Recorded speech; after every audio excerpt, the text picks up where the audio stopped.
Hey folks, welcome into the News 12 Now desk. Thanks for joining us here on this Friday.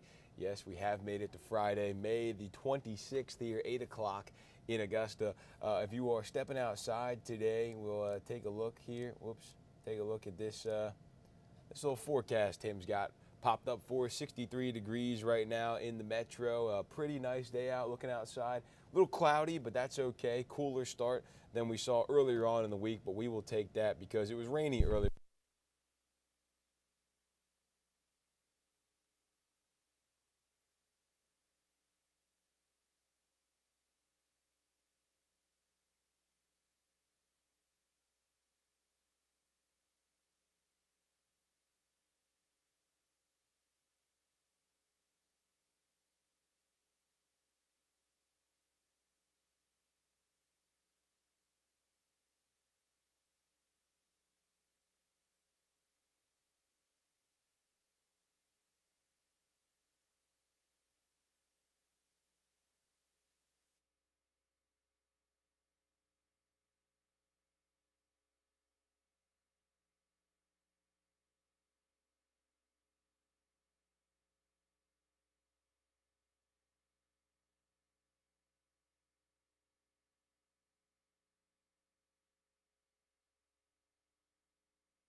All right. Sorry about that. The microphone kind of died on me. Hopefully everything's working now and we're good to go. As I was saying, hopefully everybody's graduations get through without any of this rain coming in. But real quick, wanted to show you guys, if you haven't already subscribed to the YouTube channel, you can do it here, WRDW News 12. See this little subscribe button over here, you just click that. And we are actually live right now. We stream every single day, Monday through Friday, and we bring on top headlines, we bring on guests that we have going, and we just do a whole bunch of cool stuff up here. Breaking news, press conferences, any big events going on, we'll have those streamed right here. So, for example, that Charlotte fire that happened last week, that was up here. We do the Richard Roundtree press conference following that shooting a couple weekends ago. That was up here as well. So if you want to stay up to date, this is a great way to do it right here on the YouTube channel. Okay, let's get into our top headlines here. We're hoping to learn more today about an ongoing cyber shutdown that's affecting city computer systems all over Augusta. From utilities to the courts, even the coroner's office, some operations are almost at a standstill and have been all week. And on Thursday, Mayor Garnett Johnson issued a statement denying any knowledge of a ransomware attack. Our Taylor Martin shed some light on the situation.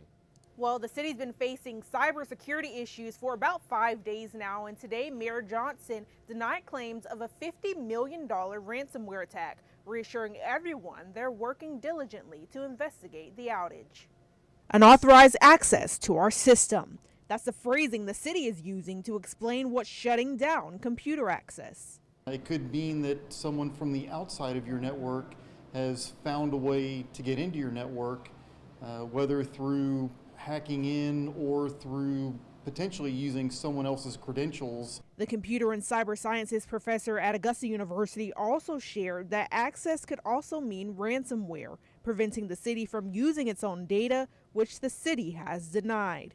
There's other activities that they could do if they get into your network. They could just sit there and eavesdrop and continue to collect data without your knowledge. At this time, the city says they have not confirmed if any data has been compromised, but today many city services like the probate court and 311 were still dealing with the citywide issue, with signs up saying they're unable to service people due to technical difficulties. After a news outlet headline shared the city was being held hostage for $50 million in a ransomware attack, the mayor released another statement denying those allegations, saying the city will continue to investigate. And And again, tomorrow afternoon at 2, the city is holding a news conference to give us an update on the cybersecurity concerns. So that news conference will be today, 2 o'clock, and we will be there, and we will have the latest for you coming up later on this evening. When you drop your kids off at school, you expect their teachers to keep an eye on them. So one mom wants to know how her 7th grader was able to walk out of the building. No one noticed he was gone until she was in the car line to pick him up.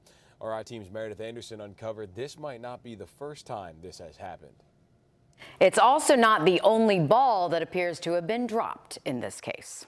When a child goes missing, when they looked into the camera feed, every second counts. At 1:53, he walked out of the school. And nobody noticed. Nobody noticed, nobody knew he was missing, and nobody looked for him when his name kept being called on the PA. May 1st, as time ticked on, it was cold, it was supposed to be 41 degrees. Mom was painfully aware of every passing minute. He's also visually impaired, so once it got dark, it was even more concerning that he would even be able to find his way back home. Elaine asked us just to use her first name. Same goes for her son Darian, who was eventually found almost 12 hours later in an abandoned home, hiding in this cabinet under a sink. We'll get to that in just a minute. First, Elaine wants to talk about Freedom Park. It's very frustrating that no one's doing anything. Even though the school itself sits on a military installation, the Department of Defense doesn't have anything to do with Freedom Park. It's actually part of the Richmond County school system. And when Elaine first took to Facebook when Darian went missing, she never expected other parents would reach out. Did you see her missing post? Oh, yeah. And what did you think when you saw that? Well, my son also walked out of the school. I was just thinking, oh gosh, here we go again. Like another child walking out of the school. Other parents who were not identifying out of fear of retaliation said the same. And that's not all. They said their kids walked out because teachers or staff bullied them. Did it surprise you?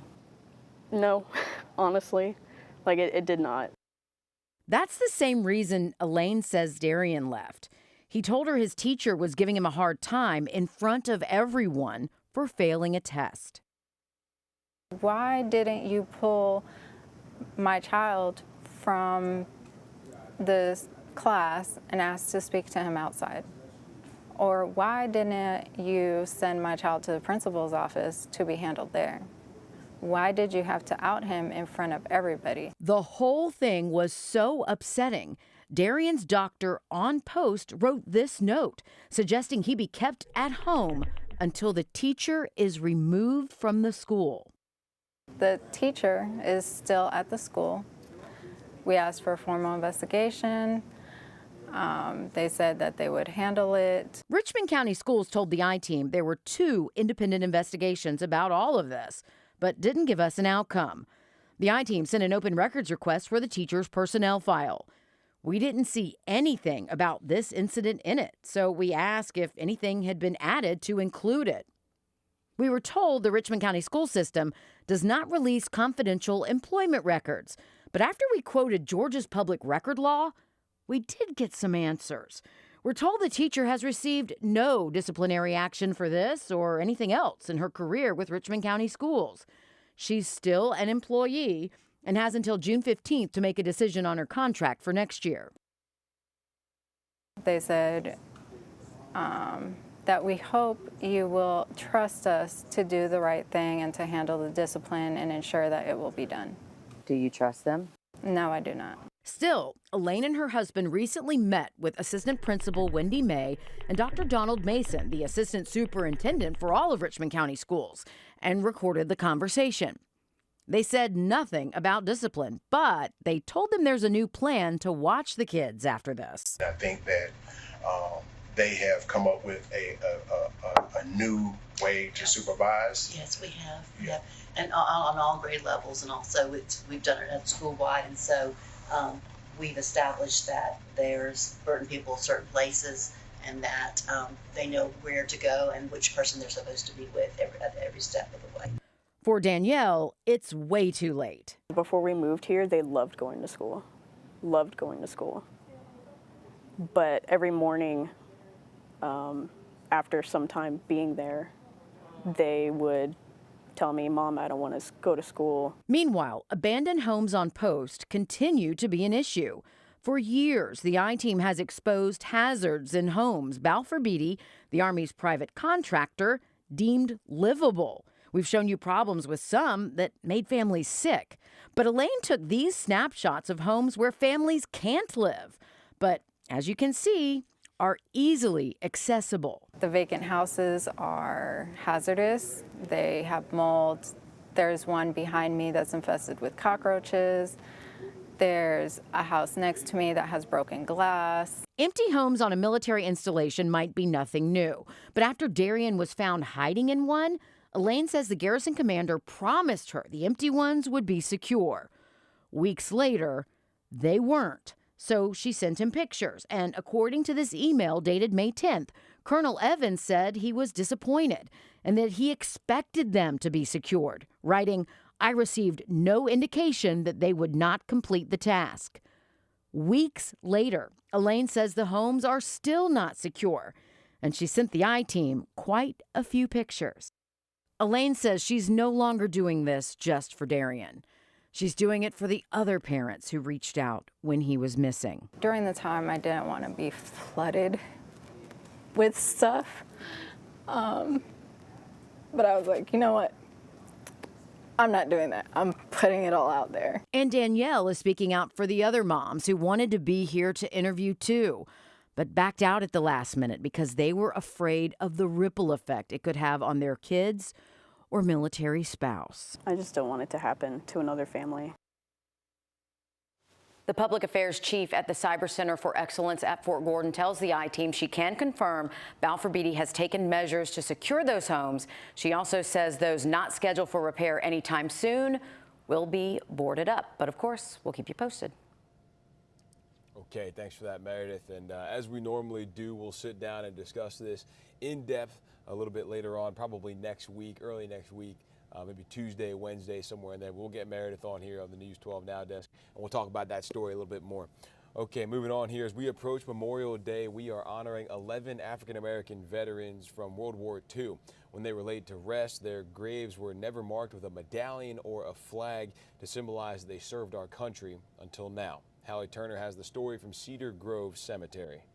Between every birth and death date on a headstone, there's a dash that tells a story. A lot of blood was shed for that flag, you know, fighting for freedom. But Eddie Matthews' great uncle was missing an important piece to his story. And as you look at his headstone, it has nothing that signifies that he was in the military at all. One cemetery worker says this isn't uncommon and it all comes down to paperwork. But when there's time for funerals, sometimes there's very little time to retrieve documents, so families don't know how to access them. So this Memorial Day, Joyce is making it her mission to honor 11 African Americans like Sergeant Thomas Fleming Crump. They will have either a medallion that's affixed, or they will be receiving a veteran's headstone if they are unmarked, and their family members will receive a Presidential Memorial Certificate. From who? From President Joe Biden. With this medallion now on his great uncle's grave, Eddie says it shares more than just his story.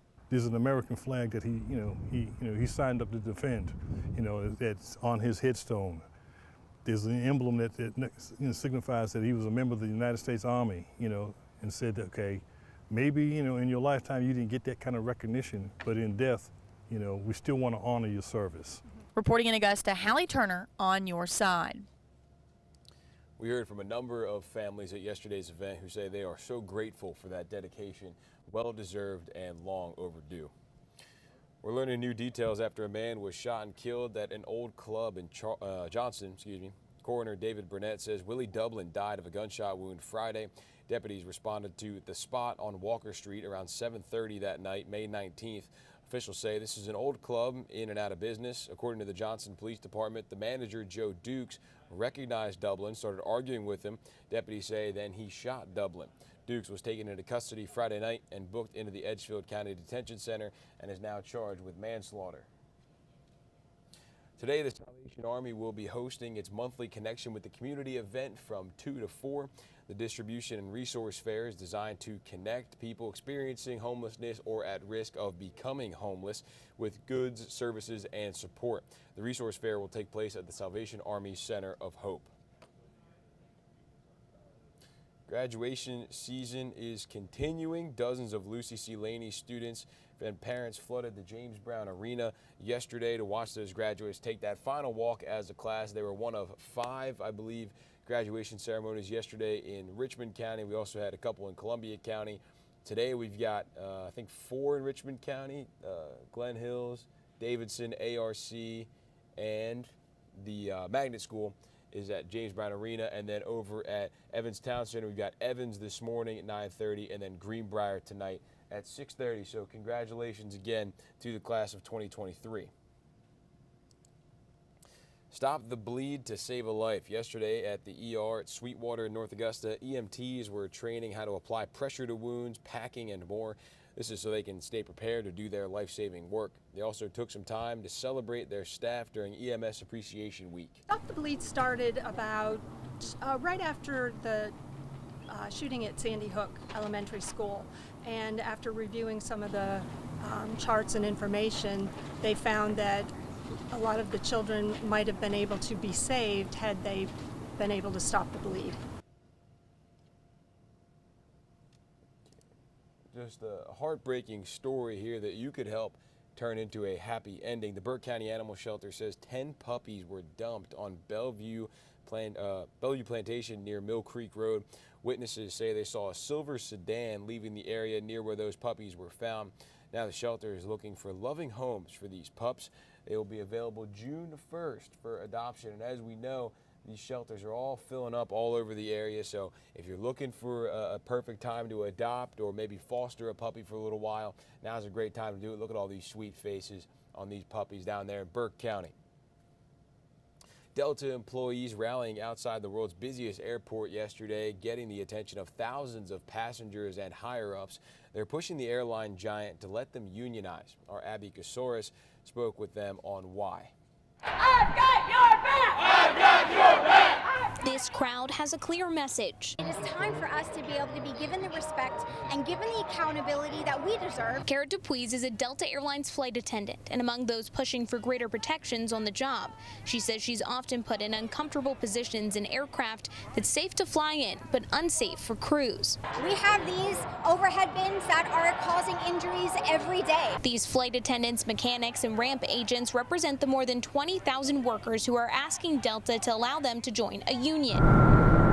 They believe a union would help them advocate for better working conditions, sufficient staffing, proper equipment, and better health care. Let's organize and get what we deserve. Thank you. Ramp agent Gamale Obia, who sorts luggage, says they're short-staffed. The management even acknowledges that we're the best employees. And if we're the world's best employees, we deserve the best. Delta Airlines is one of the state's largest employers with over 30,000 people working in Georgia. The airline sent us a statement in part, "We believe our direct relationship with employees is stronger, faster, and more effective in driving improvements," which is why Delta employees have repeatedly rejected union representation over the past 20 years. Union power! Union power! But these chants today stopped Delta passengers. Whatever they're asking for, I hope, they can come to an agreement.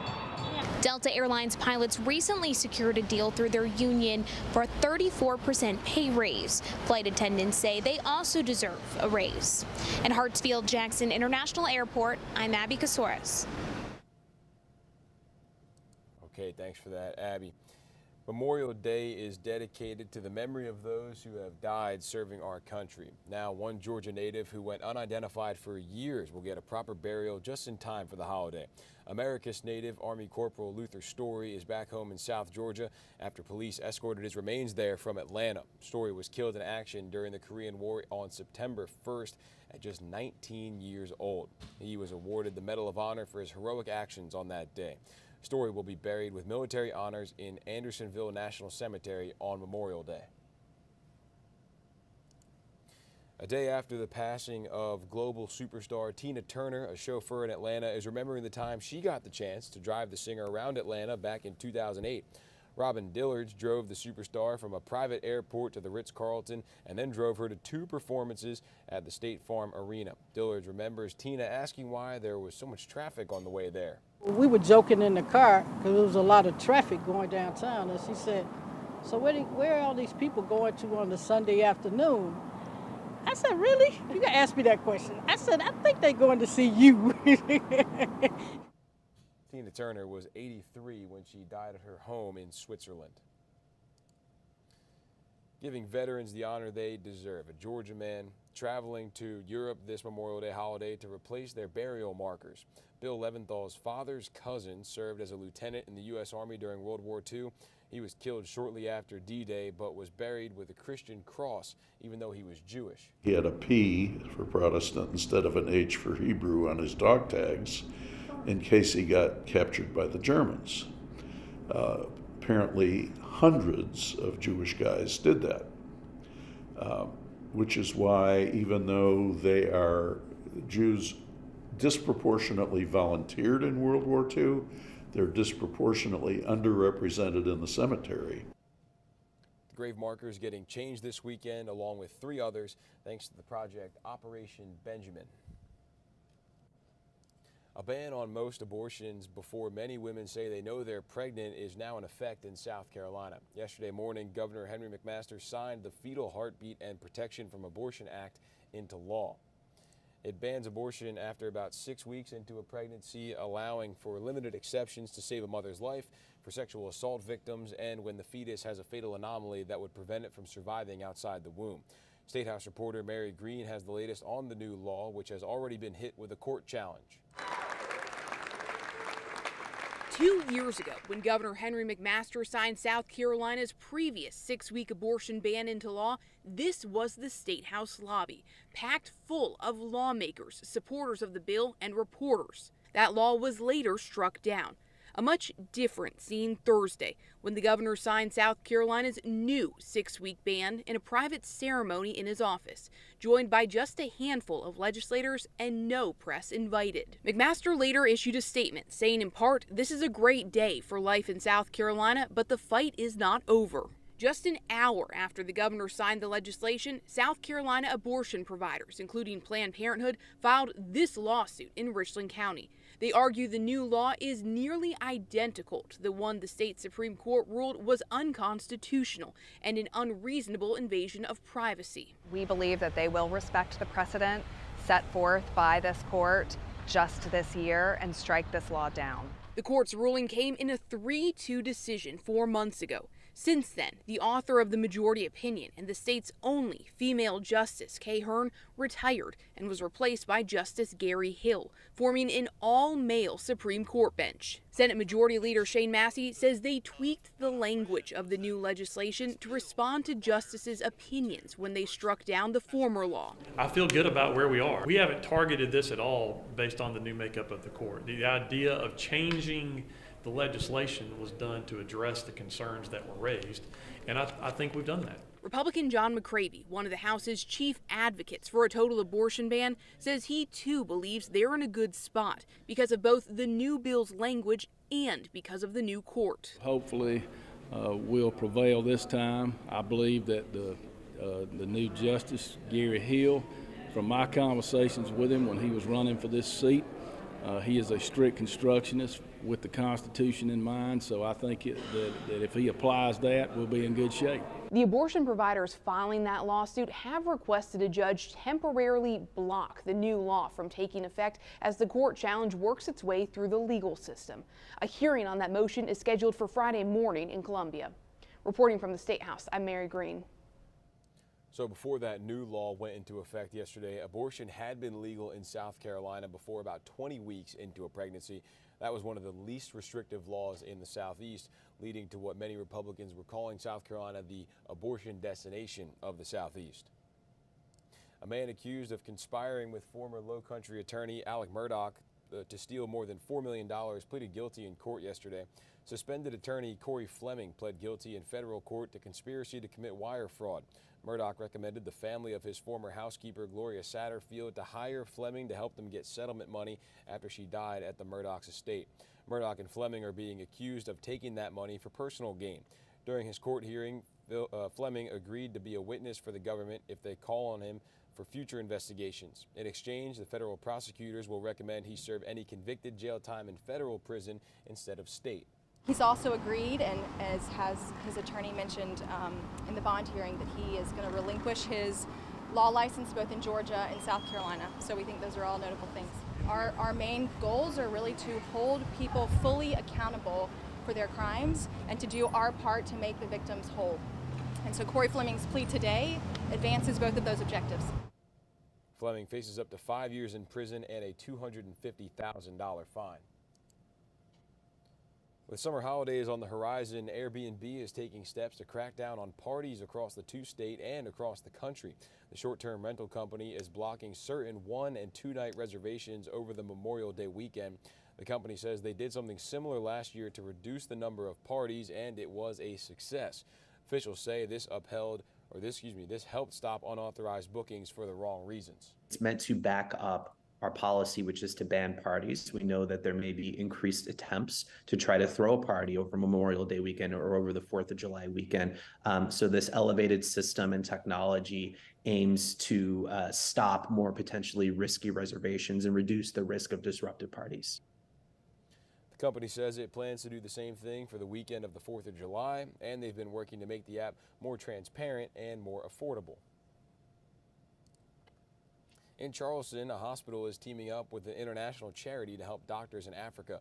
The Medical University of South Carolina is donating a 400-foot shipping container packed with much-needed medical supplies for a hospital in Sierra Leone.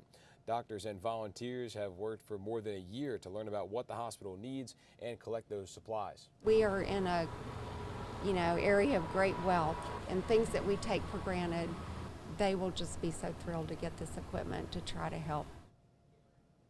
The shipment will leave Charleston for Sierra Leone this weekend, and volunteers say they plan to visit that hospital later this summer to help unload those supplies.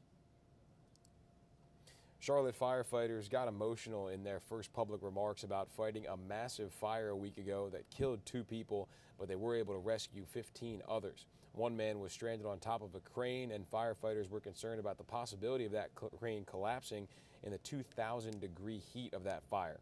Captain Jeff Bright fought back tears as he described talking to the crane operator for 35 minutes, assuring him the firefighters would get him down. Our whole time we're thinking that the crane is going to take significant heat and we're going to watch it fall, on top of him being in a column of smoke or fire for an extended period of time. But 28 years on the job, I've never seen anything like that. And to talk to him on the radio and him tell you that he's down to his last bottle of water.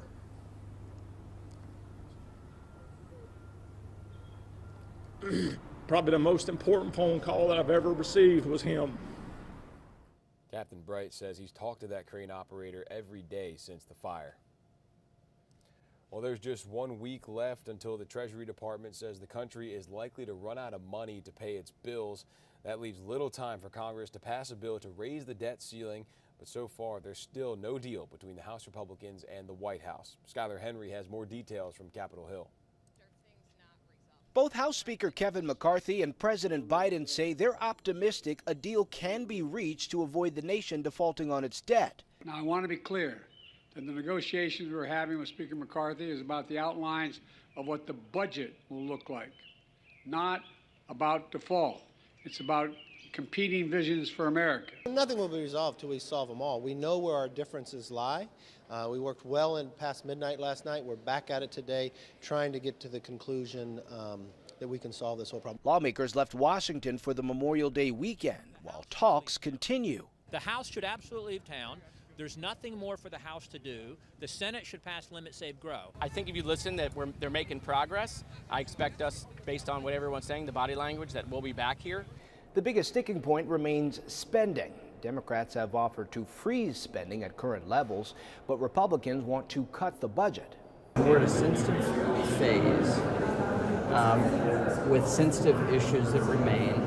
Those sensitive issues are the thorniest issues that we've been discussing. Some Democrats say they don't want to see cuts to social programs that help the neediest Americans. If there's going to be Democratic votes for an eventual package, folks want to make sure that our values are represented. Failure to reach an agreement would impact every American. One of the top 3 credit agencies is warning of a potential downgrade to the U.S. credit rating if a deal isn't reached. That would lead to higher interest rates, making loans more expensive. Skylar Henry, CBS News, Capitol Hill. Economists say in addition to higher interest rates, defaulting would likely lead to a recession and a lot of people losing their jobs. And while the debt negotiations remain in limbo, you kind of heard this at the end of the story there, the U.S. could lose its perfect credit rating. Fitch placed the U.S. credit on Rating Watch negative. Fitch officials say they believe lawmakers will come to terms with the deal before the so-called X date of June 1st. So getting down to the end of it here, about a little less than a week left now. To help cut down on holiday traffic, South Carolina DOT is not allowing lane closures on interstate highways for any non-emergency construction from 6 a.m. today through 6 a.m. Tuesday. A spokesperson with AAA says the best times to travel this weekend to avoid traffic are yesterday and Monday after 3 o'clock. Excuse me. The worst times to travel today, Friday, and Monday morning. With all the excitement of getting to your destination, don't forget a safety check before you go. That can help you. That can also help you save some money on gas. One of the biggest things to help you conserve gas is to make sure that your tires are properly inflated. We know that poor inflation on your tires can lead to, poor fuel efficiency. And then not loading your car up. We all want to take everything with us when we're going on these road trips. So if you can eliminate some of that weight in your vehicle, that's going to help you with fuel economy as well. Georgia State troopers say they'll be checking for all drivers and passengers to be wearing seatbelts and maintaining the posted speed limit. But yeah, just get to your destination safely. We don't want to be talking about, any bad accidents over the weekend. So, just get there safe. You'll get there when you get there, and the party will still be going on whatever time you get there. Florida Governor Ron DeSantis had some technical issues with the launch of his presidential campaign Wednesday night. When his announcement was set to begin on Twitter Spaces, it had nearly 700,000 people listening in. But after some technical difficulties, that number dropped about to 100,000 when it eventually began. And freedom is worth fighting for. Florida Governor Ron DeSantis fending off critics and scrutiny after his presidential rollout on Twitter faced technical difficulties. I was just kind of waiting for it to happen, that it did, and then we went on and got it done. But I think the fact that Elon and Twitter were involved, for conservatives, that's meaningful. DeSantis planned to highlight his candidacy in a live conversation with Twitter CEO Elon Musk on the social media platform. But that rollout staggered, leading to an apparent exodus of listeners by the time he announced. All right, I think we're broadcasting. Man, I think we melted the internet there. Governor DeSantis, are you there? Can you hear us? I think you broke. I'm here. I know. I think you broke the internet there. Although some DeSantis allies tell CBS News they were frustrated by the spectacle, others are brushing it off, looking ahead to DeSantis hitting the campaign trail to talk policy and take on the former president. I don't know what happened to Donald Trump. This is a different guy today than when he was running in 2015 and 2016. And I think the direction that he's going with his campaign is the wrong direction. Trump called the campaign kickoff a disaster and sounded confident about his campaign while hitting the links at his Virginia golf course. I guess the Fox poll was good, the wrong good. I mean, the polls are very nice.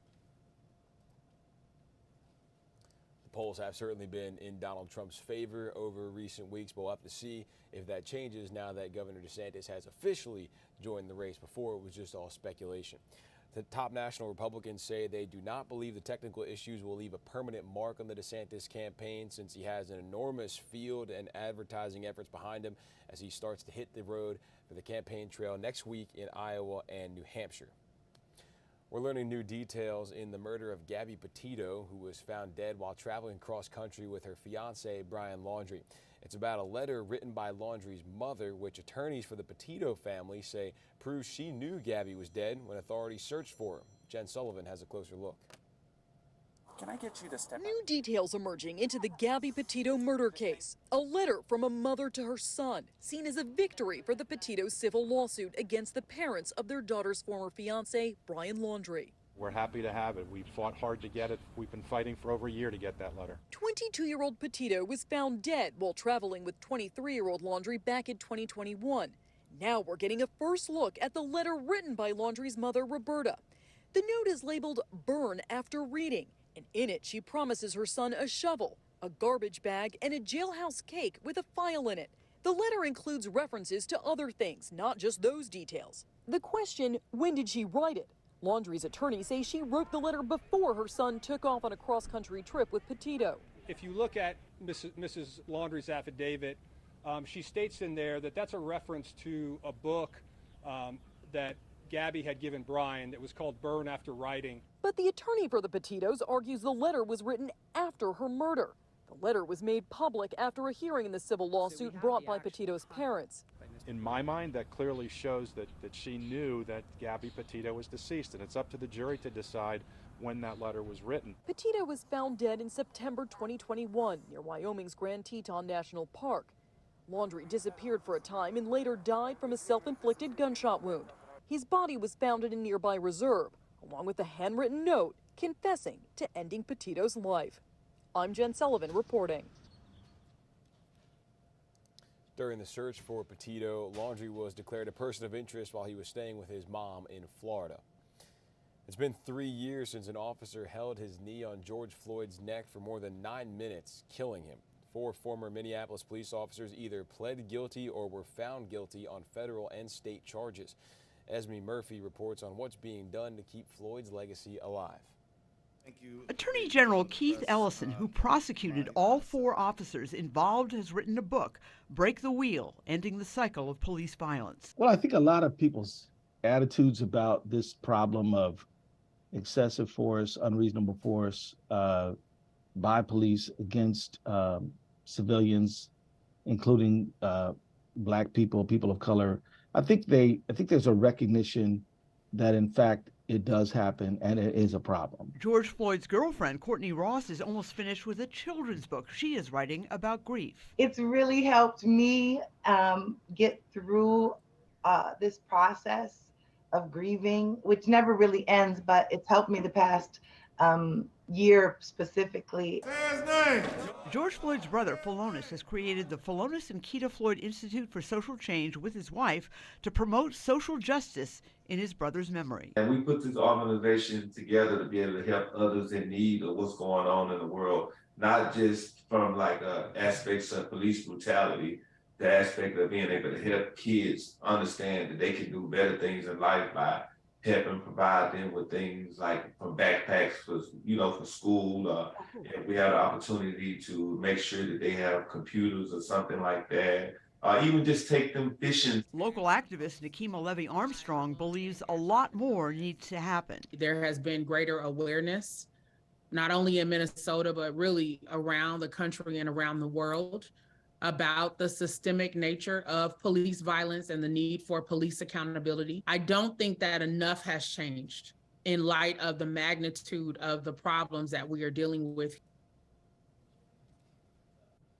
They're planning a series of memorial events in Minneapolis through the weekend. Many are hosted by the George Floyd Global Memorial. The nonprofit group is run by Floyd's family, friends, and community leaders. Okay, let's move on here to some lighter things here on our Friday. An 8-year-old Georgia boy growing out his hair for the last several years just cut it off to donate it to charity. Alicia Lewis introduces us to Banner Friend and his selfless act.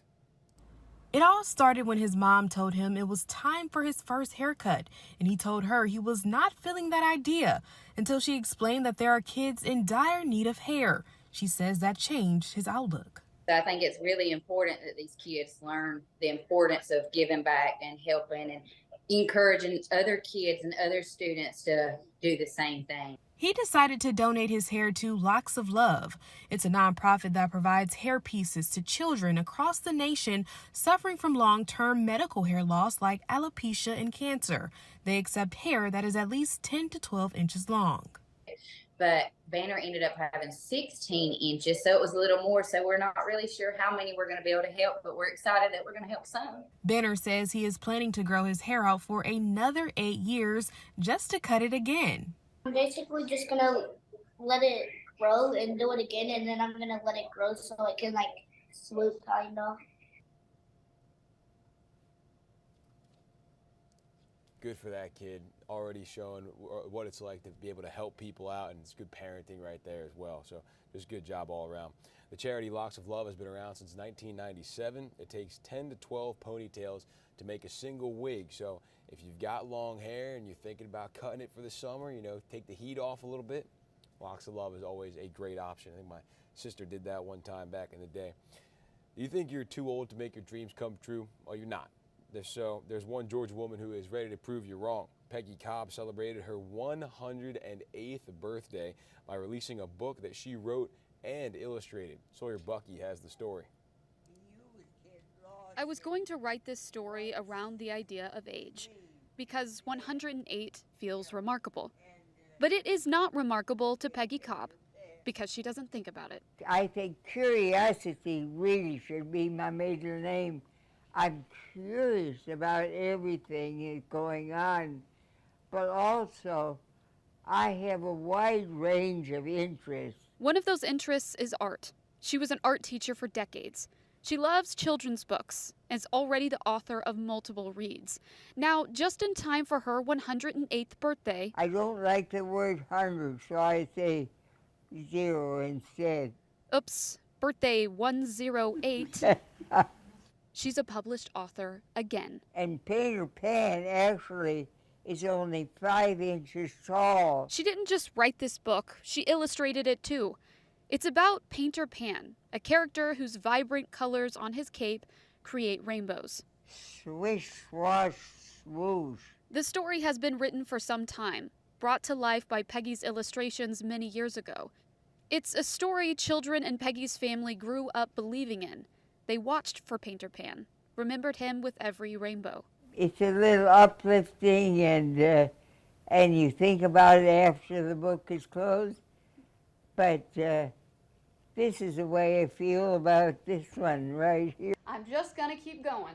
Peggy at 104 years old.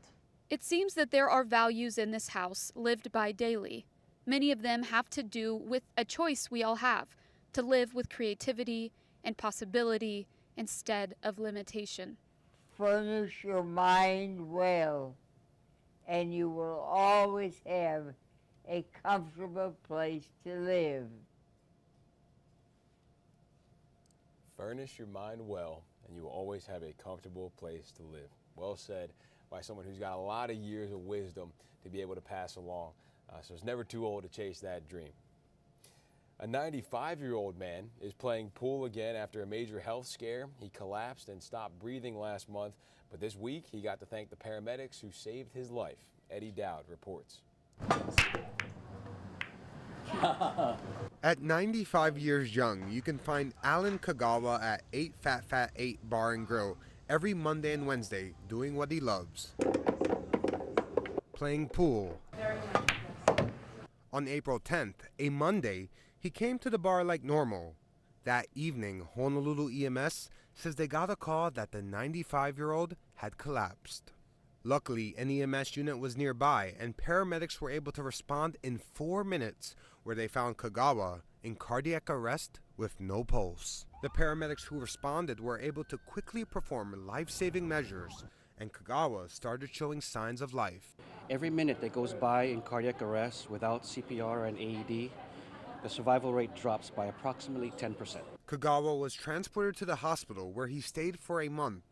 Honolulu EMS says their data shows that only 27% of cardiac arrest patients transported make it to the hospital with a pulse. Only 11% of those patients make it out the hospital alive. Kagawa is part of that 11%. I think he is very lucky to be alive. Very lucky, very fortunate. On Tuesday, nearly 2 months after he stopped breathing, he was able to meet and thank the paramedics who saved his life. I started shooting pool, and the next thing, I was gone. I mean, I don't know what happened, but thanks to all of you, I'm here today. And thanks to the life-saving measures of Honolulu EMS, that meant going back to his favorite place to play pool. And was even feeling well enough to give us a few pointers. Uncle, I've never played pool really before. Oh. Like this? Yeah. Yeah? Yeah. There we go. There we go. We got some pretty remarkable folks on the show today. 95 years old, out here shooting pool. Still looking great, too, walking around, looking spry. Kagawa's doctors have cleared him to return to his normal activities. Said, no, sir, not time to go yet. A Texas teen with a terminal illness will be able to check some things off of his bucket list this summer, and it's all thanks to the community of Wiley. Kevin Reese has that story. Weston Groff is running out of time. His mom explained it bluntly to me a few months ago. And one doctor told Weston several years ago that he wasn't going to live to his 18th birthday, which is this year. It's an inherited nerve disorder. Weston was willing to talk about it too. Miserable some days. Some days it's all right. So a mom's request, I just want to make him happy, was simple. If they could fix up the family's wheelchair-assisted and very rusted white van, they could all go on his bucket list request, a trip to the Grand Canyon. The GoFundMe asked for just a few $1,000. You responded and gave them more than 38. So, after a trip to Mako, a mom had one more surprise for her son. The artists at Laser Wraps in Wiley would make sure his trip to the Grand Canyon would happen in mysterious style.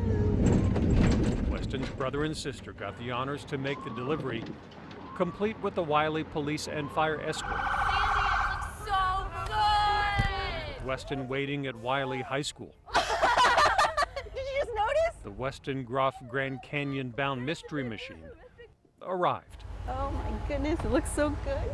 And next to Scooby-Doo, Weston's service dog Cosmo even gets his own sticker and was the first to jump inside. Are you just speechless? We're gonna go to the Grand Canyon in style. The generosity of strangers made it possible to add even a few more stops to the bucket list trip. Six Flags in June, Dollywood in August, and the Grand Canyon in October. Just be able to do this for him and make some wishes come true and do the Grand Canyon, and it's just above and beyond and blessed. Oh, overwhelmed. It's just beyond words. Weston, a man of few words sometimes, offered perhaps the biggest praise of all. Yeah? What do you think of it? It's cool. Weston and his family don't know how much time he has left, but he does know that he has people who care for him and love him. You know how I love As his bucket list trip begins, there's absolutely no mystery about that. You got a cool car, man. Some good stuff there. Some good stuff. All right, let's move it on here. No steering wheel needed. The newest BMW will apparently let drivers change lanes by just using their eyes. BMW unveiled its new 5 Series sedan this week. The car comes with an optional highway assist system, allowing drivers to go long distances on major highways without even steering or touching the pedals. Drivers will be able to change lanes on the highway by just looking at one of the vehicle's outside mirrors, and the new automated driving system will even suggest a lane change depending on the road situation. And there's more. If the driver is incapacitated, the vehicle will automatically slow to a stop and then turn on the hazard lights.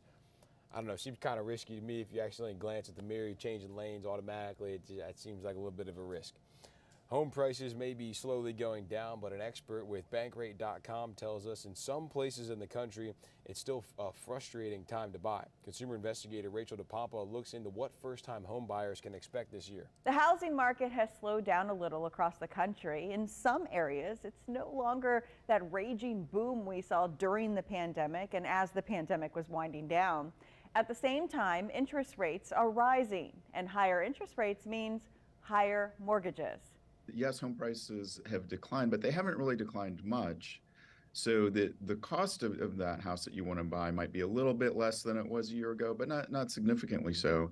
Jeff Ostrowski is an analyst at bankrate.com. He says Bankrate crunched the numbers and found Compared to a year ago, your typical monthly mortgage payment now is 35% higher than it would have been a year ago, which is still not great news for first-time home buyers.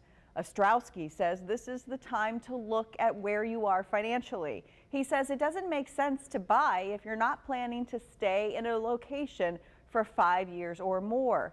He says work on boosting your credit score, save up for that down payment. And then you want to have some money beyond that because you don't want to be in a situation where you bought a house and then you need to replace the air conditioner or you need to replace the water heater and you're running up credit card debt to do that. He also says if you are looking to buy for the first time, really look into some of the first-time homebuyer programs. Every state has a program that will help you make that purchase. Also, it's still time to be patient. You may have to wait it out another year renting. It all depends on what's happening in your particular real estate market. If you are unsure, talk to a mortgage specialist or realtor. With this, Watching Your Wallet, I'm Rachel DePompa. The U.S. Surgeon General issued a strong warning to parents about the risks of social media on young people, encouraging parents to understand the possible harm it can have on children, tweens, and teens. Consumer Tech reporter Jamie Tucker takes a closer look at what children are seeing online, even when they're not looking for it. Parents know kids see things online that they shouldn't see, but what many parents don't realize is just how common it is. Even if a kid goes online and does not search for nudity, drugs, alcohol, violence, suicide, they can't avoid it. You name it, kids are experiencing it, and at rates much higher than any one of us may imagine.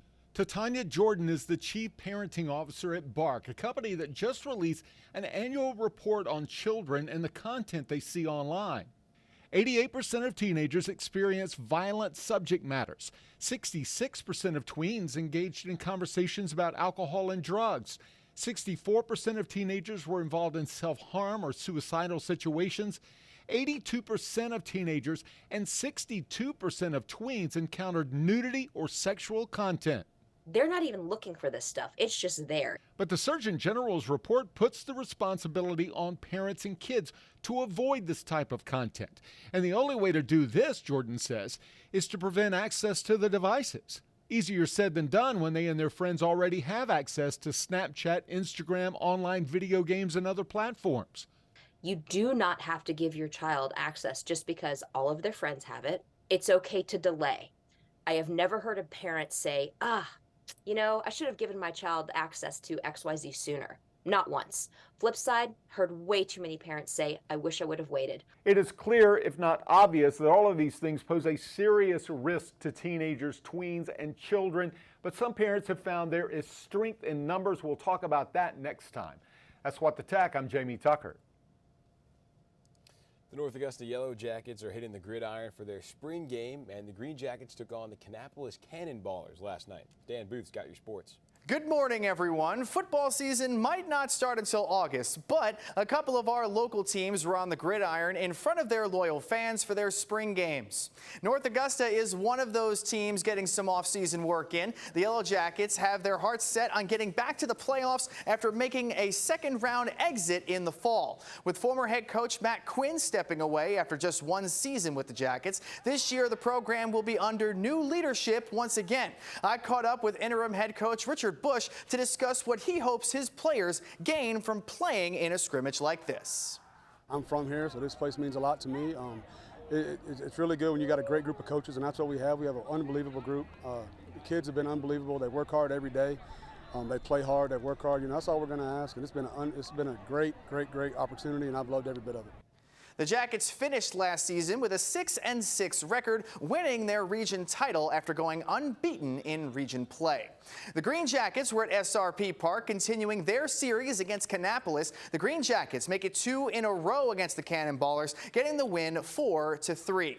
In their 7th game in 7 days, the Braves were at Truist Park, starting a 4-game series with the Phillies. Austin Riley led the way with 2 homers, and the Braves beat their division rival 8-5.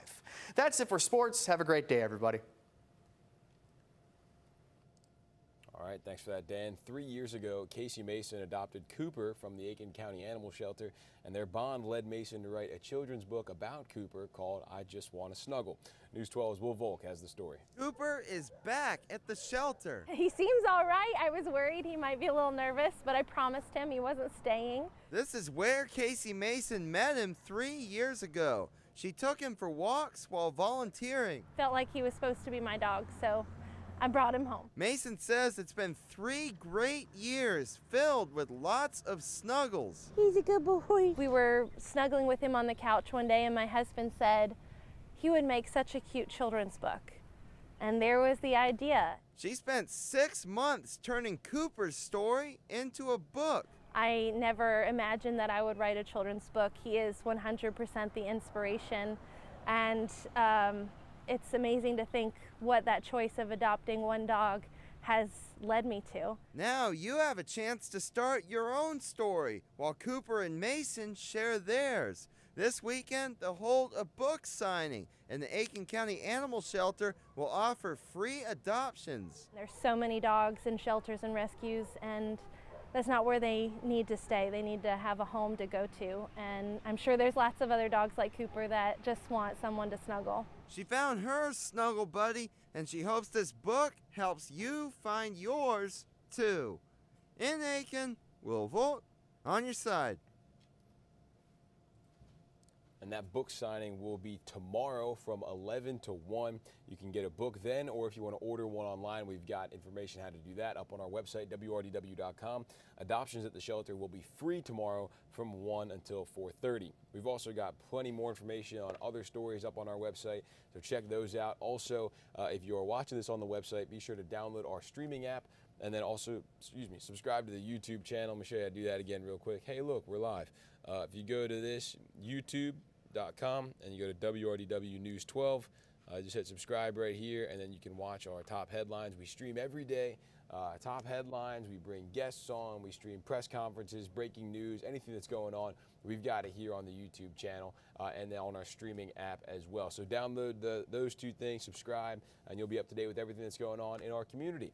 We do have a pretty special guest coming on at 11 o'clock today here on the News 12 Now desk. We have got the North Augusta golf team, the state champions. So we've got head coach Travis Spears as well as a couple of the seniors going to be joining us here on this Friday morning, I should say. So be sure to stay tuned for that. But yeah, right now you got about 3 minutes. Head on over to the TV side of things. Morning Mix is about to kick off. Zaina and Cliff got your Friday morning mix for you. And then we'll be back here right around 11 o'clock for that News 12 Now Sports Talk on Friday. See you back here then.